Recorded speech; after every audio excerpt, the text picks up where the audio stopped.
صل على محمد وآل محمد اللهم صل اعوذ باللہ من الشیطان الرجیم بسم اللہ الرحمن الرحیم اللہم صلی علی سیدنا محمد وعلی آل محمد۔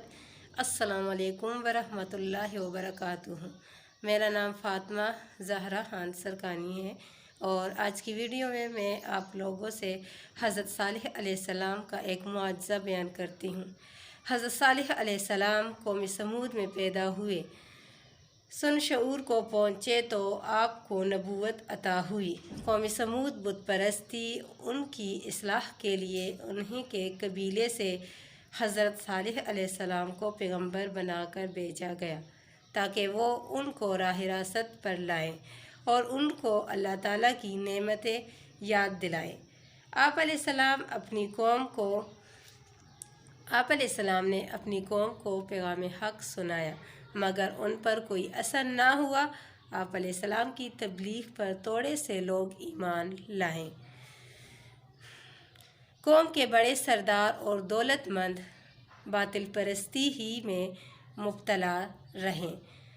سرمایہ دار لوگ آپ علیہ السلام کا مذاق اڑاتے کہ اگر ہم غلط مذہب پر ہوتے تو ان کے پاس اس قدر دولت کی ریل پیر نہ ہوتی، جبکہ تمہیں ماننے والے غریب اور بدحال لوگ ہیں۔ تم خود فیصلہ کرو غلط کون ہے۔ حضرت صالح علیہ السلام ان تکبر کرنے والوں سے کہنے لگے کہ اپنی خوشحالی پر تکبر مت کرو، اگر اسی طرح گھمنڈ میں مبتلا رہے تو تم پر عذاب آئے گا اور تم سب فنا ہو جاؤ گے۔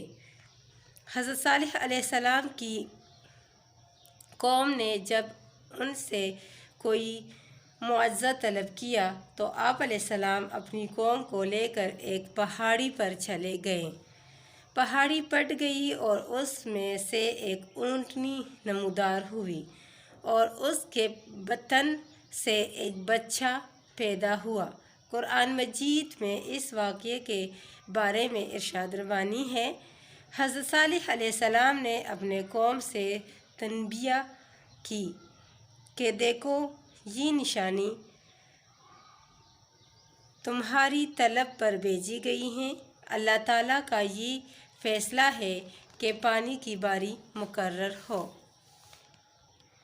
ایک دن اس اونٹنی کا ہوگا اور ایک دن ساری قوم اور اس کے چوپاؤں کا، اور خبردار اس کو کوئی اذیت نہ پہنچائے۔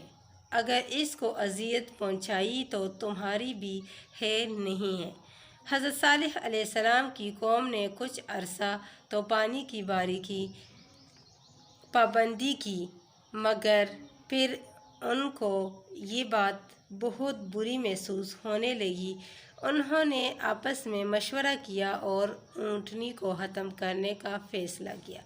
انہوں نے یہ فیصلہ تو کر لیا تھا مگر اب کسی میں اتنی ہمت نہیں تھی کہ یہ کام کر سکے۔ آخر ایک جو بہت ہی خوبصورت عورت تھی اور ایک شخص نے اپنی حسین ترین لڑکی کو کیدار بن صالف کے سامنے پیش کر کے کہا، اگر تم دونوں اونٹنی کو قتل کر دو تو یہ دونوں تمہاری بیویاں بن کر رہے گی۔ دونوں شخص اس کام پر آمادہ ہو گئے۔ دونوں ایک جگہ چھپ کر بیٹھ گئے۔ جب اونٹنی آئی تو اس پر حملہ کر کے اس کو ختم کر دیا۔ اونٹنی کا بچہ شور مچاتا پہاڑی پر چڑھ گیا اور وہیں غائب ہو گیا۔ حضرت صالح علیہ السلام نے اپنی قوم سے فرمایا کہ آخر وہی ہوا جس کا مجھے ڈر تھا، اب تمہیں کوئی اللہ تعالیٰ کے عذاب سے نہیں بچا سکے گا۔ اور 3 دن کے بعد اللہ تعالیٰ کا عذاب نازل ہوا اور قوم سمود تباہ ہوئی۔ یہ تھی حضرت صالح علیہ السلام کا ایک معجزہ جو ہم نے آج اس ویڈیو میں بیان کیے۔ تو اگر آپ انبیاء علیہ السلام کے واقعات سننا چاہتے ہیں تو ہمارے اس چینل کو سبسکرائب ضرور کریں اور اپنا ڈھیر سارا خیال رکھیے گا اور ہمیں بھی اپنی دعاؤں میں یاد رکھیں۔ اوکے، اللہ حافظ، جزاک اللہ۔